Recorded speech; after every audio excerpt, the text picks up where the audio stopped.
Hello, my name is Tristan Schmid. I am founder, or as I like to say, pack leader of Lead the Pack brand strategy and content marketing.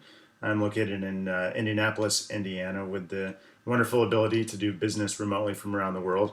I gave this presentation, Cute Kittens and Craft Beer, a couple months ago at a conference in Indianapolis called Mixwest. It's a marketing and design and tech conference, used to be known as Blog Indiana. And I'm also going to give this presentation in a matter of hours to a marketing class at Indiana University this evening. So I'm a big fan of animals and craft and local beverages and food for that matter.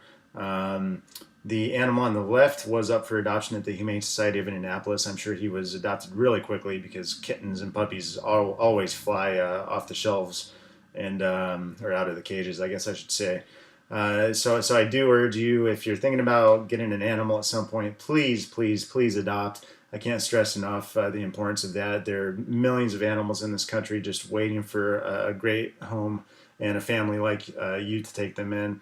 Um, so that's kind of I'll get off my soapbox for that now, I guess. But and for that matter, please indulge yourself in some craft beer, or spirits, or local and sustainable food for that matter too. So all right, let's get started. So summary of the presentation. Why should I care? A little bit about Indie Humane, a little bit about BBC. Um, let's see what else we have here.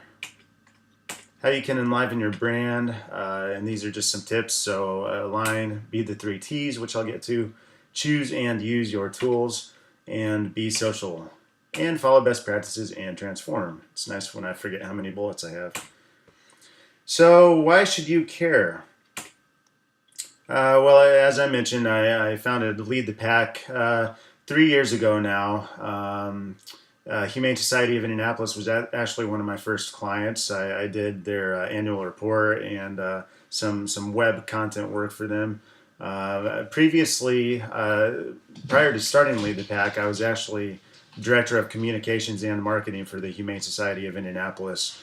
So I worked there for quite a while, overseeing their brand strategy, and we really relied heavily on content marketing, as you'll see, to get our word out. Um, I previously I've also worked at a full service marketing agency. I developed the first blog and podcast for Angie's List, as well as writing and editing for their magazine, which working on and producing a podcast. I know I should have better audio equipment than I do right now, but I just moved, so I'm not sure where my microphone is. So I'm just using the one in my iMac, which is why it probably sounds like I'm in a tin can right now. So. Let's see. I mentioned most of those. I've also been digital platforms editor at Nuvo/Indiana Living Green, which is the former is kind of the alternative print news weekly in Indy. And I have my Master of Science in Media Arts and Science, which is a fancy way of saying new media, and studied telecom and music at Indiana University. And I have been quoted in Cat Fancy magazine, so as if all that other stuff wasn't good enough. So a little bit about the Humane Society of Indianapolis. It was founded well over 100 years ago. It's a nonprofit. It is the largest nonprofit animal shelter in Indiana. The largest shelter overall is the municipally run Indianapolis Animal Care and Control, which I highly recommend. Again, please adopt from your local shelter or rescue. If you're looking for a specific breed, there are breed rescues for pretty much any breed you can imagine as well. So if you're looking for a lab, plenty of lab rescues no matter where you are in the country, and they'll also oftentimes transport the animal to you if it's in another state. So it's basically, the Humane Society of India is basically a no-kill shelter. They don't use that designation necessarily because it's a really contentious term, but they only put animals down if they're a danger to others, or if they're significantly ill to the point that they can't be treated or rehabilitated. They have many wonderful programs. Even if an animal doesn't necessarily like other animals, they have training programs and foster programs to help those animals get on their way to adoption. Let's see, I already mentioned those. And let's jump into Bloomington Brewing Company. It's located in Bloomington, Indiana, which is where Indiana University, or IU, is. And IU actually has locations all throughout the state of Indiana. So the Bloomington campus is really the flagship, and you're actually looking at one of the flagship beers of Bloomington Brewing Company. This is Rooftop IPA, which won the gold medal you see here at the Indiana State Fair Brewers Cup. So there are such things as certified beer judges, which is pretty cool. And the certified beer judges at the Brewers Cup said that this was one of the best IPAs in Indiana. So actually, they said it was the best that was entered. So let's see here. Established in '94, it was one of the first brew pubs, actually craft breweries in Indiana, and it was the first in southern Indiana. And the picture you're looking at right now is actually on the bar at Bloomington Brewing's sister company, Lenny's Restaurant. And you can get BBC beers pretty much all across Indiana now. We just started distributing about a year and a half ago, and pretty widespread now. So the reason you're watching this, how can you enliven your brand? So whether you're a nonprofit like the Humane Society of Indianapolis, or if you're out to, I guess, make a profit in, thankfully, a sustainable way like BBC, there are plenty of things you can do that a lot of them might seem kind of self-explanatory, but too often you see all the time. If you follow a number of companies on Facebook or Twitter or LinkedIn even, a lot of times you'll probably see things from companies that make you think, if I were working there, I would not post that, or what are they thinking? So we'll take a look at some things that Indy Humane and BBC have done. So the first tip is align. So you want to align your content marketing efforts, which basically content marketing for the most part is any media channel that you can control. So content marketing isn't necessarily advertising on TV or radio, although you could have a hand in creating that content.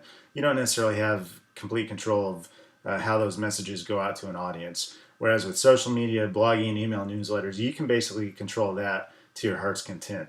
So you want to align what you're doing through your marketing efforts with your business goals, or if you're a nonprofit or even some for-profits, with your mission. So again, I mentioned a lot of times you see companies who share Facebook status that you might look at and say, what were they thinking? Odds are it's not in alignment with their business goals or mission. For example, if it's a big company, if they have social media managers, maybe their social media managers just aren't aware of the bigger business goals, or maybe it could be a very, very top level brand strategy problem where the people at the highest realms of the company don't even realize what their mission is or what their goals are. Maybe all that's loose, in which case it's kind of up to them, or if you're in a leadership position like that, it's up to you to help develop those goals and that mission. So solid brand strategy is key, as I just mentioned. If you don't really know what you're doing in the big picture, the daily tasks, the daily updates that you're posting to social media or the blog posts you're writing, a lot of times it's going to be hard to classify those in line with what you should be doing with your time. So if you need help, ask for it. Many business professionals are more than happy to sit down for coffee. If you're having an issue with trying to figure out what you're doing with your messaging, your brand message, or even your bigger brand strategy, feel free to contact someone. Put a request out on LinkedIn. Say, hey, I'd really like to talk to someone who's a specialist in brand strategy or content marketing or advertising, whatever it is. Just ask for help, and odds are you'll be able to find it. So, take a drink here. So the Humane Society of Indianapolis, when I was hired as Director of Communications and Marketing for that nonprofit, it was about 5 years ago now, I believe. They were on the verge of possibly going out of business. They had been mismanaging finances for years. They had been bungling their public relations for years. They would not talk openly with reporters. It was just a very walled off, kind of isolated organization, which today, especially with social media and the power of word of mouth being stronger than ever, you cannot run an organization successfully that way for the most part. And as you've seen with the American government and secrets getting out, that's obviously a high level issue too. So, but I digress. So the Humane Society, when I was brought on board, we got a new CEO as well, and he led a strategic session where we basically revamped our entire outlook on who we are trying to reach, what we're trying to do. So we basically got a new vision, a new mission. We got values, and as I was in charge of the new website, which you see here, public relations, so media relations, doing interviews with local TV, local newspapers, magazines. I mentioned Cat Fancy earlier, kind of as a joke a little bit, but seriously, they probably wouldn't have come to us a year before we revamped our vision and mission, because everything that we sent out to the media, trying to reach potential donors, potential volunteers, people surrendering animals, had to fall within our mission. So if you have a very powerful vision or mission, and those are two different things that I won't get into right now, but if you basically know what your goals are and you can kind of use your goals or your mission as a filter for all of your communications, by all means do it. That will help you figure out the best use of your resources and your time, and if you have a staff, it'll help them as well. So at the Humane Society, when we started filtering our communications through our mission and using that as a guiding light, we increased donations. We experienced record online fundraising, gathered about, I think it was around 10,000 people and about the same number of dogs at a huge fundraising event at the Indianapolis Motor Speedway called Mutstrut that ended up raising well over $300,000, and increasing adoptions too. So I believe it was on the 4th of July, we had a record number of adoptions that we had never reached before in our history, because we got the word out, and the word aligned super closely with our mission. Bloomington Brewing Company, their business goals are to distribute throughout Indiana, which we've done for the most part, and we're about to distribute at the very northern reaches of Indiana. So that's a goal that's almost complete. We wanted to compete with upstarts. This image on the right that you see here, it's kind of a tongue-in-cheek guide to what kind of Indiana beer you should be drinking, but it goes to show how many breweries there actually are in Indiana now. There are well over 60 craft breweries, which is awesome for craft beer lovers, but it's not necessarily so awesome for a company like Bloomington Brewing, which was one of the first, and didn't really get into expanding beyond their initial region until almost 20 years into their existence. So all the messaging that we send out now follows those goals. Also, we want to make better beer. So the better you can communicate your message, the more money you can make, the more you can do things like make better beer. You can afford to pay people what they deserve. Not to say that BBC didn't, but you can basically afford to invest more money as you make more money. It obviously makes sense. And then another goal is bottling and canning. So just like making better beer and selling more beer, if you can bottle and can it and distribute it in yet another way besides just growlers or just at bars and restaurants, that'll help increase revenue as well. So another way to get your brand's message out is to be the 3 T's. So the 3 T's are timely, transparent, and thoughtful. So be timely. What does this mean? With the power of social media and smartphones now, you can get breaking news out to your fans as soon as possible. So I'm not saying you get out of a meeting with your CEO and he's telling you some super secret plans and you want to tweet those out to all of your followers right away. Obviously, use some common sense here. but there's not really much reason to delay things that shouldn't be delayed for some reason. So even if it's a super secret thing, maybe you can snap a photo on Instagram that's a preview of a new product that you're developing, but maybe it's just one small part of the product, and you aren't giving away what that entire product is. That kind of can entice people to come back and keep checking out your content, see what you initially shared.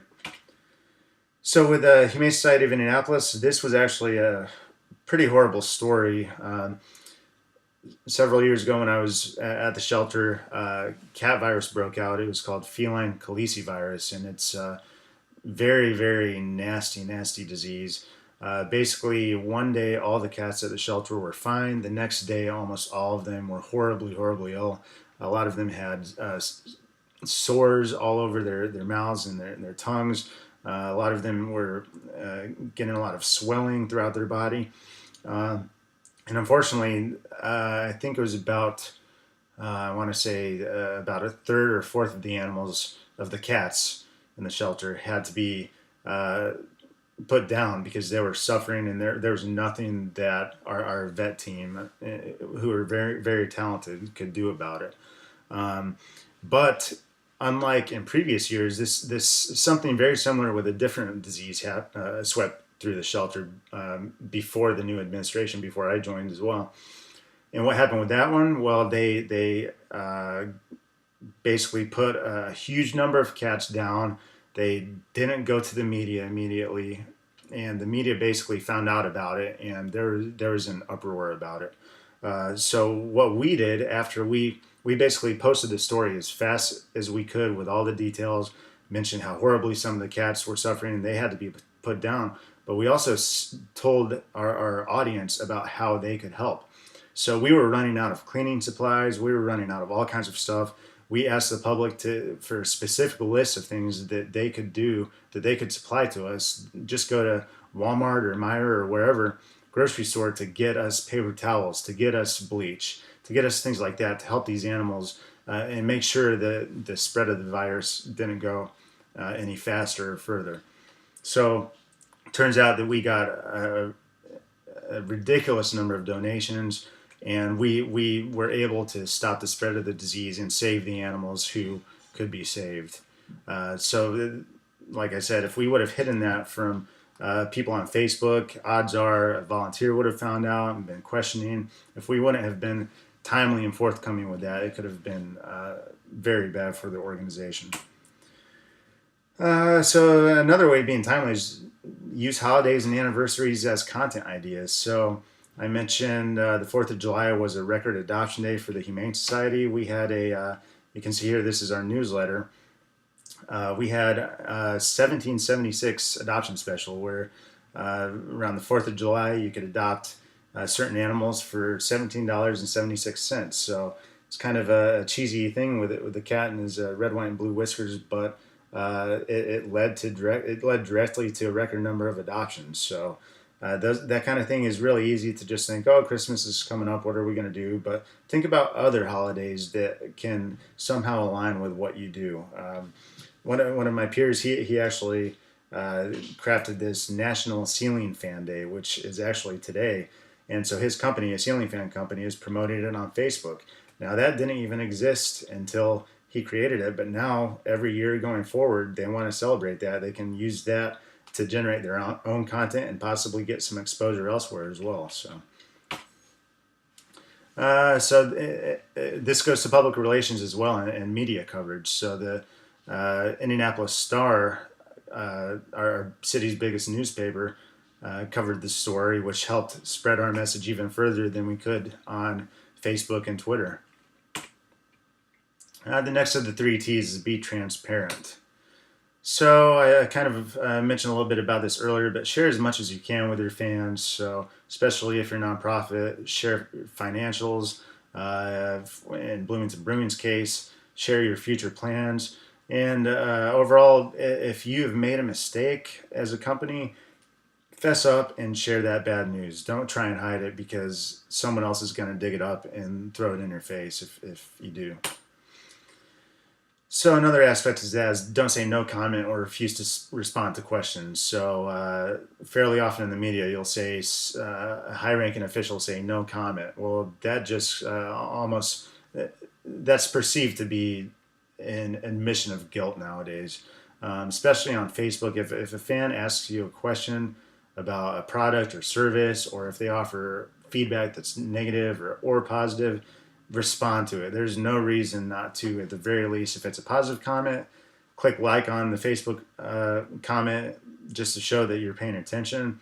If it's an accusation or something serious, then reach out to the person personally. There's many ways to go about that, many books, many blogs that are written about how to deal with critical comments, but at the very least, just don't pretend like it's not there.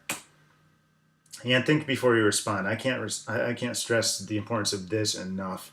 If someone is accusing your company of something or complaining, if it's at a restaurant, they're complaining about a server on your Facebook page or on a Yelp review, or leaving a nasty comment on your blog post, I would highly recommend to not respond right away.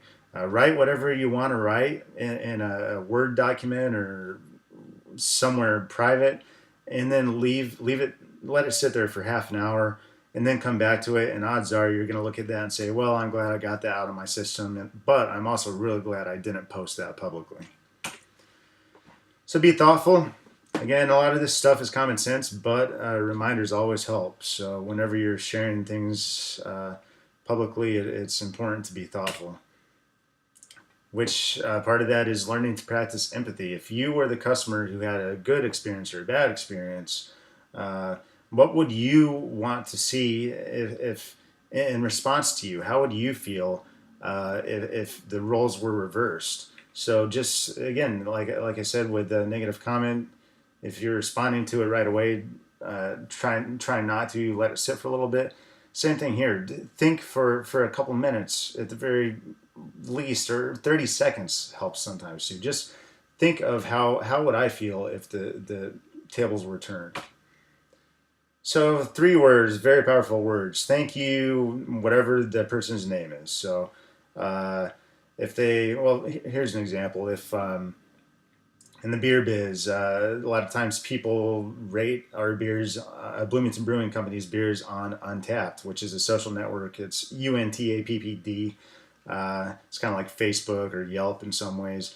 So if someone loves one of our beers, we can toast them, which is the Untappd version of liking, like on Facebook. So we can toast them, and we can say thank you, Bob, for trying our beer. Thank you goes a long way in fostering that sense of brand loyalty and appreciation. So here's an example. Let's see here. So this was timely. I was actually down in Bloomington for a meeting, and we had this. This is actually one of my favorite beers I've ever had. Simcoe Kid on hand pull. So if you're ever in Bloomington, stop by Lenny's. The bar has some hand pull beers which you can't find anywhere else. So I got one of them. I posted a picture. It was timely. It was quick. It was thoughtful. So you can see that we also, as a company, liked these 2 gentlemen, Travers and Mike. We liked the fact that they left comments on this. So that just shows that we're paying attention and we appreciate them. We're saying thank you. So I mentioned Untappd. This is a screenshot. So if you look at the bottom one, it says Bobby Neeb is drinking a rooftop IPA. You can see in the middle it says comment on toast and view details. Well, we toasted that. So again, just another way to show appreciation. So results, as I've mentioned, Humane Society of Indianapolis experienced an improved image, record adoptions, increased revenue, and every time you tell a good story, you have more stories to tell. So people come to you, they want to tell stories about how you impacted their life. So you can then share that as content marketing through your own channels again. And then again, as I showed with the Indianapolis Star, I mentioned with Cat Fancy, media outlets will often come calling when you post a very interesting blog post or a really cool photo of a new product that you're about to unveil. Next tip is to choose and use your tools. So, excuse me. So, again, this seems like common sense, but there's so many tools nowadays that you can use to get the word out about what you're doing. It can be very overwhelming. So, focus on your brand strategy, your goals, your mission, what's most important, and go with those. So don't just start using a service because everyone else is. For example, when Vine started, there were a lot of people hopping on there, experimenting to see how they could share videos with their business. For some businesses, it might just not make sense to use a new service, but do claim ownership quickly. So I highly recommend the next time a huge social media service like Vine comes up, claim your company's name or short name. For example, Bloomington Brewing Company uses Bloomington Brew, so whenever a big new service comes up, we try to get Bloomington Brew as quickly as we can, so no one squats on that name. And I am a huge advocate of using your website as the hub that everything else that you do online comes out from. With Bloomington Brewing, we did that. At the Humane Society, we did that. Anytime we had news to share, even with press releases, for example, when the cat virus hit, I mentioned that we drafted a press release. We got all of our ducks in a row with how we were going to share the story. We sent that press release to the media. Then immediately afterward, we posted that on our website as a blog post. Now, I don't recommend posting your press release as a press release because no general member of the public is going to want to read a dry press release. So just tweak the press release, make it a little bit more personal, perhaps add some links, add some more helpful tips, and then share that to social media. And even if a reporter calls you, you can maybe put some more photos on your website and say, oh yeah, thanks for calling. This is a story. You can also check out the photos that we just posted or the video we just posted of whatever you're trying to get out there. So again, email, social, earned and paid media, all can kind of spiral out from your website. Next tip, be social. So this nowadays you see this more and more, but surprisingly you still don't see it very often in some places that you would expect to. So put social icons in all of your email newsletters, your email signature, brochures, billboards, ads, everything, and on every page of your website. Make it easy for people to share the stories that they care about. And monitor. So if you're in charge of your company's social media, or even if you oversee it and you aren't necessarily the one posting updates, set up alerts on your phone so you know when someone leaves a comment on your Facebook page, when someone leaves a review on Yelp. Doing these things, especially if you're a huge company, it might be kind of annoying to get pinged all the time and alerted whenever anyone says anything about you. But for smaller companies and nonprofits, the kind that I work with, this is an easy thing that someone in your organization should be doing. And very importantly, respond. So I mentioned don't say no comment earlier. Not responding to a comment that a fan leaves on your blog post or a question on Facebook or a negative review on Yelp is the equivalent of saying no comment when a reporter comes up and sticks a microphone in your face and says, "Oh, what happened in this situation?" You need to respond no matter what channel you're using to get your message out. So here's a simple example. A lot of times people share their Untapped, whatever beer they're drinking on Untapped, and then they automatically share it to Twitter. So I always check out the star rating on Untapped. So Jason Myers did enjoy Rooftop and Simcoe Kid, but sometimes people don't enjoy the beer. Sometimes they rate it 2 stars. We still reach out to those people. We either favorite their posts so we know that they know that we're listening, or we might even, if they have a particularly helpful piece of feedback, we'll reach out to them in a different way. So follow best practices. So write well. I'm a firm believer that if you can write well, you can do pretty much anything professionally.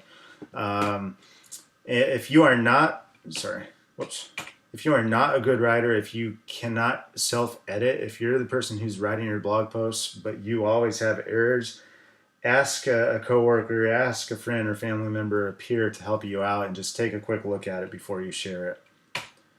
Be informed. I follow and subscribe to numerous marketing and tech websites and emails. Smart Brief is a terrific one. SMARTBRIEF, one word. They have all kinds of great social media and marketing emails. Just pay attention. You don't need to read every email every day, but just be generally informed about what you're doing.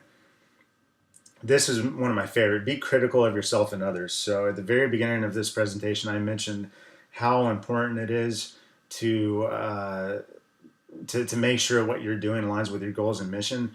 A great way to do that is just check out the pages that you like on Facebook and see what do you like about what they're sharing. What do you don't like?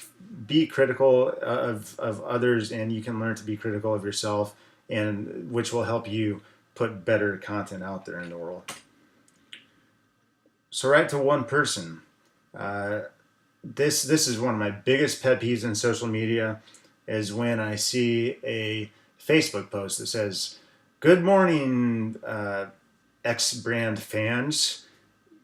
They talk too often. People who are in charge of companies' social media presences talk as if they are on a soapbox, like they're standing up on stage in front of a crowd with a megaphone.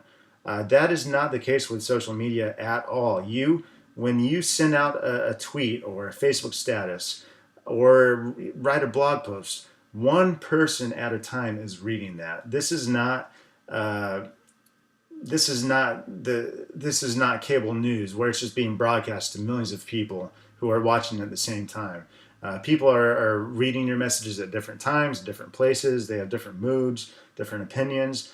Write to your target audience, one person in your target audience. Provide context. Another one of my huge pet peeves. All the time I see companies that'll post a photo, and it's a photo that doesn't necessarily align with their brand, and they don't put a caption. That's confusing. Your audience needs to know why you're sharing what you're sharing, and how that relates to your company, and how it relates to them as one person. Be concise. That's something that I always struggle with. Twitter helps to some extent, but when I write a blog post, I typically end up writing twice as much for twice as long as I initially meant to. But your audience does not have all the time in the world. They're inundated with hundreds, or some people say even thousands, of marketing messages a day, and most people don't have time to think beyond really 140 characters about whatever you're trying to get out there. So be short and simple with your message. So this is just this is pretty hilarious. This is actually based in the UK, I believe. It's called Condescending Corporate Brand Page. I highly suggest you check their page out. So I mentioned it's based in the UK because a lot of times they share posts from UK brands that I'm not familiar with, but they basically follow all kinds of corporate, for the most part, pages. They don't necessarily make fun of small companies, but they follow corporate, huge companies, and poke fun at, I guess you could say, the worst practices of social media. And just check this out. I think almost every day, sometimes several times a day, they find just ridiculous things that I can't believe anyone in their right mind would share online. But there you go. A couple more tips here. Transform. So I challenge you, Tristan Schmid, challenge you to think differently. Don't be afraid to change. The Humane Society of Indianapolis, as I mentioned, quite possibly would be out of business if they didn't change. And just because even if you already have a social media or a marketing communications plan for your organization, that doesn't mean it's set in stone.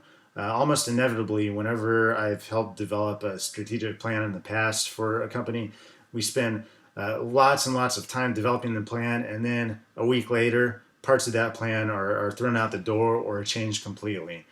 communications and business, for that matter, is a fluid thing, and to stay the same just will not work. Okay, so be willing to change. And invite feedback from others. So I mentioned earlier, be critical of yourself and other companies that you like.